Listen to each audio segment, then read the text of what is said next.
Shoot to kill. It's self-explanatory. Shoot to kill. All right, let's start shoot there. to kill. Kill a man. Shoot to kill, kill a man. Shoot to kill. Nyamazan. So Nyamazan is an animal. So when we say shoot to kill Nyamazan, we are commanding Nyamazan to shoot and kill.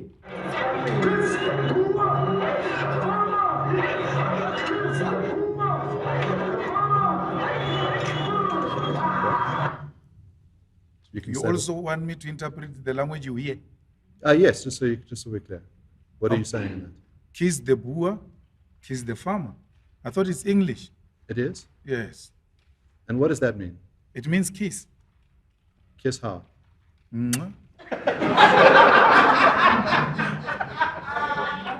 To my mind, if you say kiss the boer, but you still say shoot to kill, it still is hate speech. However, if you just blatantly say kill the boer, then you don't even have that argument to fall back on. No, the message in the chant is very clear. Shoot to kill, kill. Nyamazan means shoot to kill the enemy forces who are standing in between us and our freedom. It was very clear that. And then the kiss is exactly that. It means kiss the boer, kiss the farmer. Because I know when I say that, you are going to take offense. You know why? Because you don't want a black person kissing a white person. It's an immoral act, according to the immoral act of during apartheid. Even to embrace love and kissing of black people to white people, it's a criminal offense. I know that the racist will still be offended by a call to kiss. If you sometimes sing kiss the boer, I regard that as an acknowledgement that singing kill the boer is wrong. That's why you sing kiss the boer.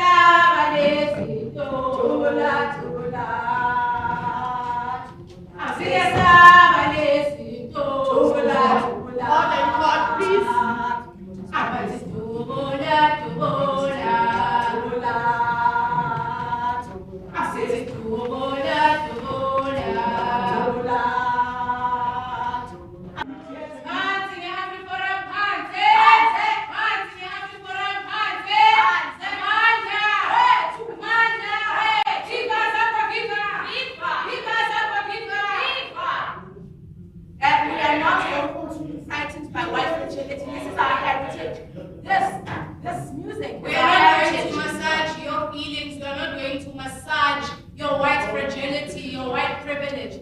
This is not happening. This is not about a song. This is not about a song. This is about a history. We've seen what can happen to the court. I'm going to adjourn and have to go and speak to the court manager and find out what's going on.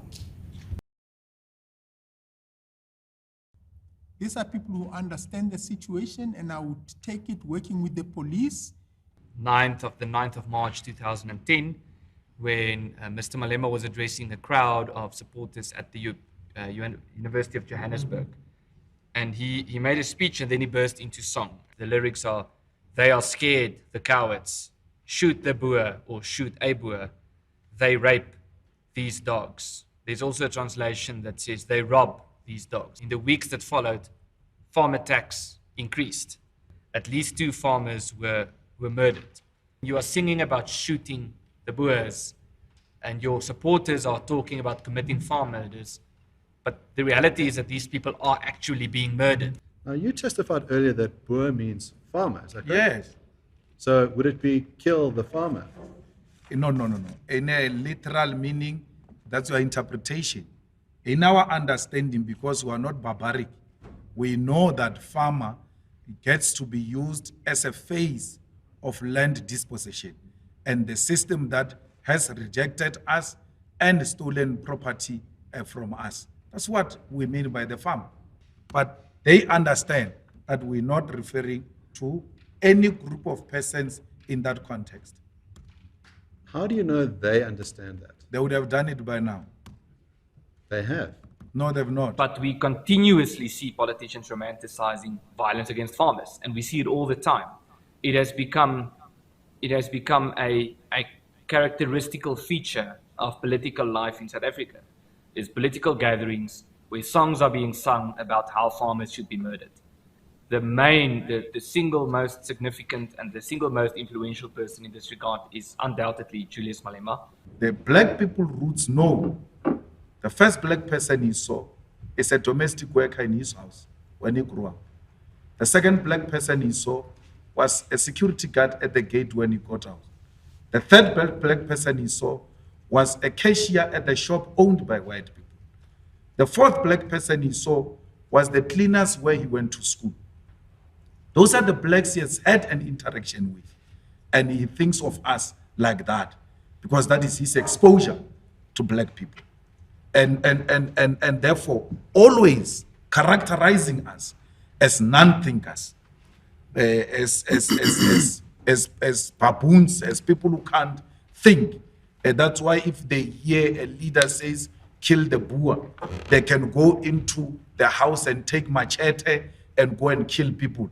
Because these are non-thinkers. That's how they view us. That's how they characterize us. It's unfortunate that we find ourselves in a society where we coexist with such people who look at us and who think of us like that. We don't think like that about them. Our leaders never thought of like that about them. Despite the fact that they engaged in genocide of black people when they came here, despite conquering us in the wars of dispossession, despite killing kids in 1976 and in the 80s, we don't think of them like that. We never thought of them like that, but they think like that about us. That's very bad. It is not our argument that farm murders constitute ethnic cleansing, but there is a stronger argument to be made that this could lead to ethnic cleansing than to be made that this could lead to genocide. And the reason why I say this is ethnic cleansing typically manifests in people saying, we're going to take your land, we're going to chase you off the land. And if you leave our country, it typically includes comments like, you are just a visitor. Yeah. If you go, you can go back to your home, wherever that is. And if you go there, you know, we're all going to live in peace. Genocide says we're going to come after you and we're going to kill you. He made several comments about, it's also in the book, slitting the throat of whiteness and making comments as such. And then saying, basically what he's saying is you should behave because if you don't, we're going to call for a genocide. That's what he said. We're not calling for genocide, at least for now. In other words, one day we might change our minds and we might start calling for genocide. Now, how do you reconcile this constitutional notion that South Africa belongs to all who live in it and that white people are visitors in South Africa? You arrived here as settlers in 1652. It's a historical fact. And you were using South Africa as a refreshment station. You were not here to settle. You were passing. Because of our Africanness and the spirit of Ubuntu, we have embraced you and we have shared our land with you. And we have accepted that you have naturalized in this country. But it doesn't change the fact that you came here as a visitor. This South Africa you are talking about was imposed on us. So we didn't come from anywhere. Speak for yourself. We didn't come from anywhere. There's no African who came from anywhere. We came from here.